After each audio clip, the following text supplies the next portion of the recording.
Pour la prochaine heure, vous écoutez Samedi de lire avec Amélie Boivin-Enfield. Bonjour tout le monde, bienvenue dans Samedi de lire et aujourd'hui je reçois l'auteur Annie Dubreuil. Bonjour Annie, comment ça va? Bonjour Amélie, ça va bien, merci. Très contente de t'avoir avec moi en studio et j'ai envie de te présenter à mes auditeurs. Alors tu es une maîtrise en sciences économiques, tu es économiste de profession et tu as fait un cours de soir à l'École nationale de l'humour en écriture de bonnes blagues. Exactement. Comment on en vient, en tant qu'économiste, à vouloir aller suivre des cours de soir à l'École nationale de l'humour? Moi, ça m'intrigue. Je pense que l'humour, ça a toujours été quand même important là, dans ma vie. Là, je dirais que c'est une façon d'être. Là. Mais bon, comment ça s'est amené? C'est ça, je suis économiste de profession, puis la santé était plus tout à fait au rendez-vous, donc j'avais été mis en arrêt de travail parce que j'attendais une greffe de poumon, que j'attends toujours d'ailleurs. Puis là, je cherchais quelque chose à faire pour m'occuper, en fait, pour passer le temps. Puis ça s'est présenté. J'ai vu qu'il y avait une opportunité de suivre des cours à l'École de l'humour. Puis c'est ça, je me suis inscrite, puis ça a été des super belles soirées, vraiment, là. C'était un cours qui était enrichissant en tant que tel, mais aussi juste plaisant, puis un super divertissement. Est-ce que l'écriture a toujours été présente dans ta vie? Oui, je dirais à différents degrés. En économie, mais en fait, je travaillais beaucoup justement à faire des résumés ou des textes. Moi, je suis dans le milieu énergétique, donc dans ce domaine-là. Puis, mais bon, suite à ce congé-là de maladie, là, j'étais plus dans les anecdotes, puis écrire des petites histoires pour enfants, puis essayer de trouver des façons, c'est ça, ludiques, de présenter différents textes ou écrire sur différents thèmes. Là. Mais quand tu étais petite, est-ce que tu écrivais? Est-ce que tu as tendance à écrire des histoires? Jeune, pas non, je pense pas, non. Non, j'ai pas souvenir d'avoir écrit des histoires en dehors des cours là, à l'école. Alors, c'était pas un rêve quand tu étais petite de vouloir devenir auteur et d'avoir des livres avec ton nom écrit dessus? Je dirais comme beaucoup de gens, là, je disais, un jour, je vais écrire des livres pour enfants, mais c'était pas défini tant que ça, là, comme projet, là. Et en 2004, tu as remporté, en 2014, excuse-moi, le lauréat du prix de la relève Cécile Gagnon pour la série jeunesse Les tranches de vie de Félix, qui sont en 5 tomes. Oui, en fait, il y a 4 tomes. Ah, il va en avoir un 5e. Possiblement. OK. Oui. Donc, c'est ça, c'est l'année dernière, donc j'ai gagné ce prix-là au Salon du Livre. C'est vraiment une belle tape dans le dos, là, pour m'encourager à poursuivre dans cette lignée-là. Dans le fond, c'est un prix qu'on remet à quelqu'un qui sort un premier ouvrage pour la jeunesse et qu'on veut justement aider. Oui, c'est ça, à l'encourager à poursuivre dans le milieu, là. Et ça rencontre quoi, les tranches de vie de Félix? En fait, c'est sur un petit bonhomme de 5e année du primaire. Puis chaque roman, c'est 3 histoires différentes. Donc, on peut les lire dans l'ordre comme dans le désordre. Ils n'ont pas de lien nécessairement entre eux autres, à part les personnages qui reviennent. Puis, c'est vraiment des anecdotes du petit bonhomme. Autant dans le premier roman, la première histoire, c'est le roi de l'été. Puis là, c'est, la présentation des personnages. Puis, Félix explique, entre ses amis, après chaque vacances d'été, ils vont élire le roi de l'été, qui est celui qui va avoir eu les plus belles vacances. Puis pour le déterminer, ça va être celui qui va avoir garder le plus de cicatrices de son été, donc le plus de souvenirs de son été. Donc ça, par exemple, c'est une petite histoire. Une autre, ça peut être, il y a une épidémie de poux à l'école, puis en même temps, ça tombe sur la même période où il y a l'expo science, puis les garçons se sont pas vraiment investis dans le projet. Donc, ils se disent, si on répand l'épidémie, l'école va être fermée. Donc, ça devient plus leur projet de répandre l'épidémie que d'avancer leur petit projet d'expo science. Ça s'adresse à quelle clientèle? 9-12 ans. OK. Ouais. Et là, dernièrement, tu as publié un nouvel ouvrage chez Urtubise, Le supplice du cornichon. Oui, exactement. Ça, c'est plus pour adolescents, par contre. Puis, ça, c'est l'histoire de Damien, qui est à l'aube de ses 16 ans. Puis, il est un petit peu malmené par la nature, donc c'est l'adolescence. Beaucoup de boutons. Beaucoup de boutons, les bras trop longs.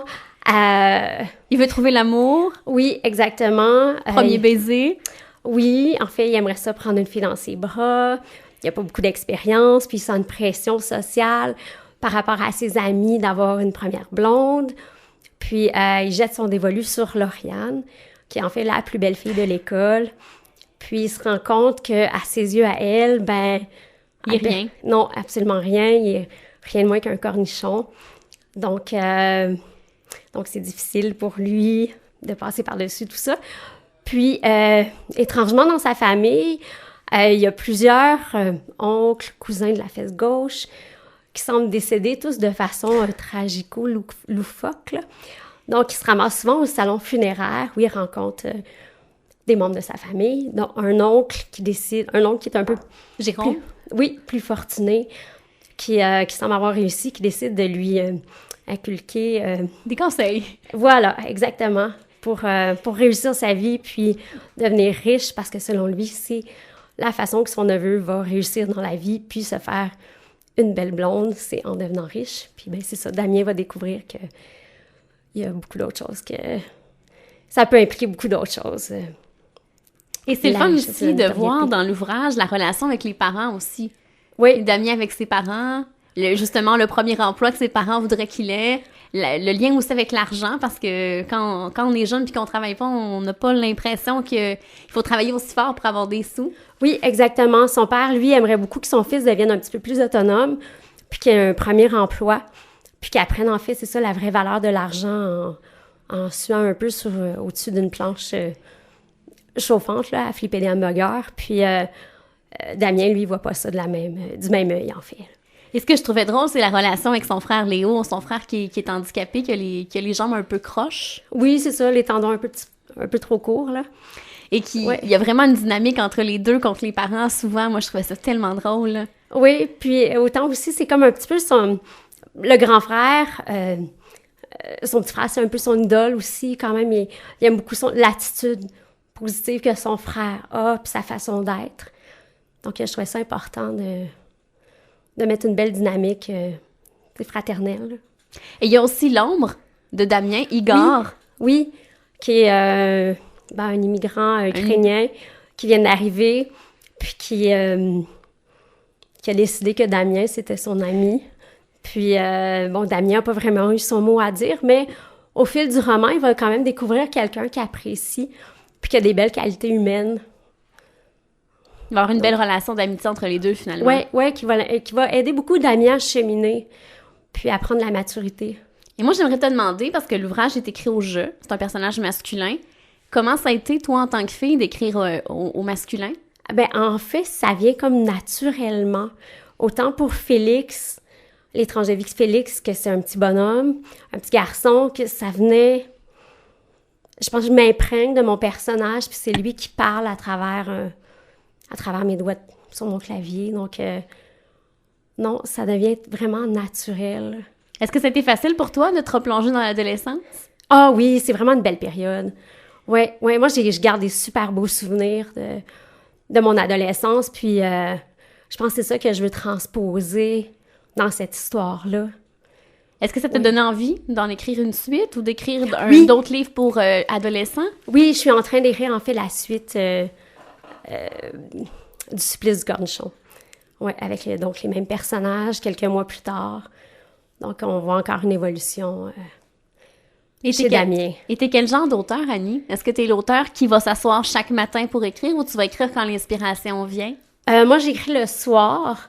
En fait, comme je disais tout à l'heure, avec tout ça, la maladie et tout ça, mais j'ai beaucoup de médicaments à prendre, d'intraveineuses, d'aérosols. Fait que j'écris pendant ce temps-là. En fait, c'est une façon que j'ai trouvée pour... rentabiliser ton temps. Exactement, pas avoir l'impression de rien faire, là. Donc, j'écris le soir, je dirais un petit 3 heures avant de me coucher. Puis c'est là que ça sort. C'est comme un automatisme, là. Je me mets derrière mon clavier, puis j'embarque dans mon personnage, puis... Est-ce que tu écris dans le silence ou ça te prend de la musique? Non, il y a un fond de télé en arrière, ouais. Un petit bruit de fond, là. Puis des fois, c'est très drôle parce que ça va être soit des entrevues qui passent en arrière en sourdine, puis je vais capter un mot, puis ça va m'amener à une phrase, en fait, qui va débouler, puis qui va m'amener une autre idée, tu sais. Alors, rappelle le titre de ton premier ouvrage pour adolescents, Le supplice du cornichon. S'arrête et au retour, je veux qu'on parle de ton ouvrage pour les filles de Chiclette. Parfait, merci.